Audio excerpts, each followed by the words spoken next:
The sunflower is a plant many associate with summer and sunshine, but it actually has a pretty interesting history.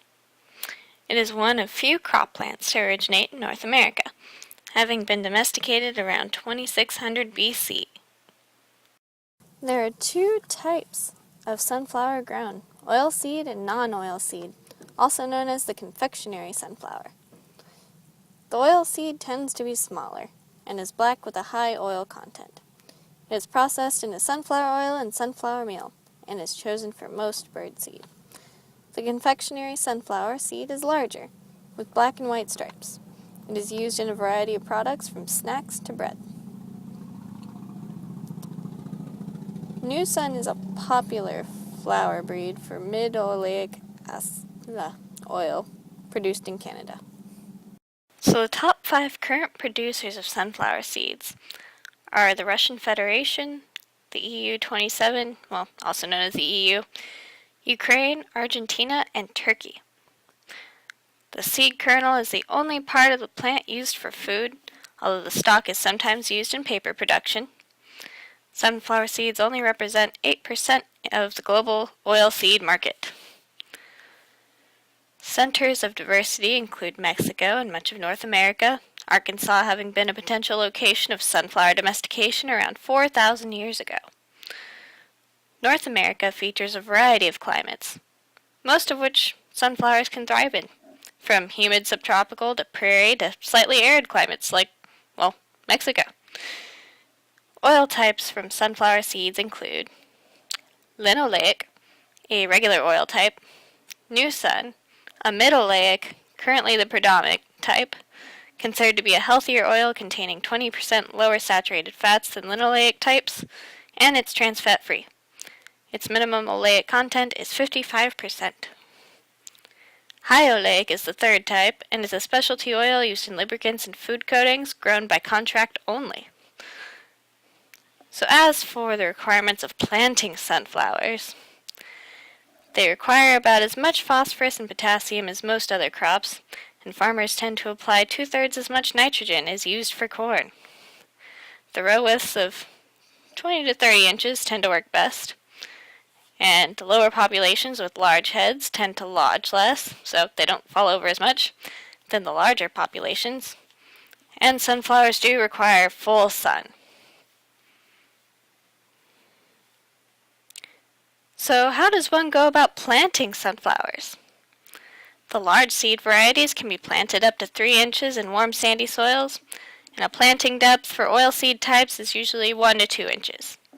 Sunflowers can be planted with plate-type planters and suitable plates, which are the small flat corn plates, or the finger pickup on plateless planters, or with airtight planters. And so, growing sunflowers, the total growing period is for around 125 to 130 days. Sunflowers are produced using conventional corn and soybean equipment with a sunflower head attachment added onto the grain plate platform on the combine for harvesting, or a John Deere soybean row header can be used as well. Population rates tend to be 20 to 25,000 plants per acre on silt loam and clay loam, so the lovely loam, and 15 to 20,000 per acre on sandy or sandy loam soils.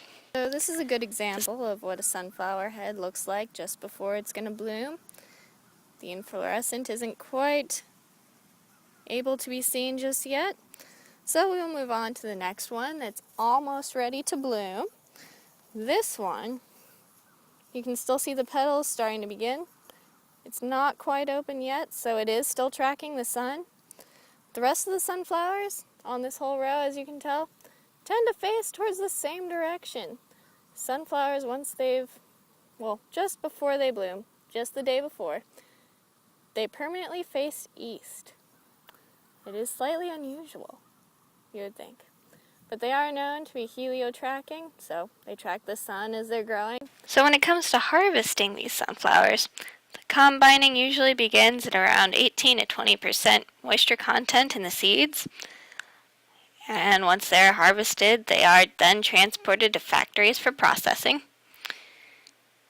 And so the way the processing usually occurs, the sunflower seed, in this case perhaps of confectionery seed, would be prepared and cleaned, graded into large, medium, and small sizes. The seeds will be marketed as, seeds marketed as in shell are then bagged, and seeds sold as kernel will be hulled and then bagged. For the oil type seeds, they'll first be prepared and cleaned, dehulled, then physically pressed, and hexane is extracted from the remaining oil in the meal. The oil is then degummed, refined, bleached so it actually has a clear color, de-waxed, deodorized so it doesn't have some kind of strange smell, and then they're stored in their respective packaging. And at some of the smaller plants, they usually just press them. They do not remove the hexane, which results in a higher oil content in the meal. And so this processing is typically done in various factories. There's 3 major oilseed ones that are actually located in the Midwest, including a rather large Cargill one. Major products of sunflowers include New Sun, linoleic, and hyoleic sunflower oil. They are high performance and non-transgenic vegetable oils, so their genes haven't really been messed with. And then there's also the in-shell sunflower seeds, and they're popular as a snack food, and known by many in America as the chew and spit kind. They come in salted and flavored varieties. And there are also many other products sold with sunflower seeds in them. And so then the finished products are shipped by either truck, ship, or railroad. And these seeds do tend to self-heat during their respiration of oxygen and excretion of CO2, so if they're left in a high enough temperature, it can create a cargo fire. They're often transported in ventilated containers that protect against moisture. Their favorable travel temperature is around 5 to 25 degrees Celsius, and the way they're typically sold is by the elevators once they're transported from the farm, and then they'll be transported to producers from there. Finished products are transported to stores and commercial retailers globally. And there are many, not that many, non-food uses for sunflowers that include bird seeds, silage for feed, and the stalks are sometimes used in paper production. The U.S. is one of the biggest consumers of sunflower seeds and oil, along with Russia and Turkey. The sunflower has importance beyond just food. It is often used as a symbol for green ideology, and is a symbol of the spiritualist church. It is a symbol of the vegan society. It's the national flower of Ukraine, state flower of Kansas, and the city flower of Kitakyushu, Japan. During the 19th century, it was used as a symbol of the aesthetic movement. It was potentially domesticated in Mexico around 2600 BC based on crops found at San Andreas dig site in Tabasco, Mexico. Many indigenous American peoples use sunflowers as a symbol for their soul or deity, including the Aztecs and Otomi of Mexico and the Incas in South America.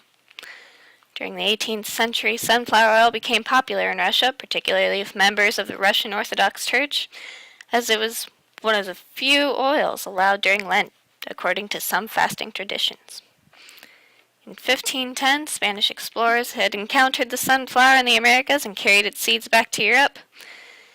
These seeds were grown as ornamental flowers until around 1716 in England, when a patent was created for squeezing oil from the seeds. It then became popular in Russia after Peter the Great brought the seeds back after visiting Holland, and it became a cultivated plant in Europe from that point on. Over 2 million acres a year were grown in Russia at that point in time. So V.S. Pustovoit was the originator of most successful breeding project for these sunflowers. The Russian immigrants took these seeds with them to the U.S. and Canada, and in the 1880s, companies offered them as the Mammoth Russian variety, which was sold until the 1970s. I find that all to be a pretty interesting history of the sunflower, and that should wrap it up for us today. So thank you for your patience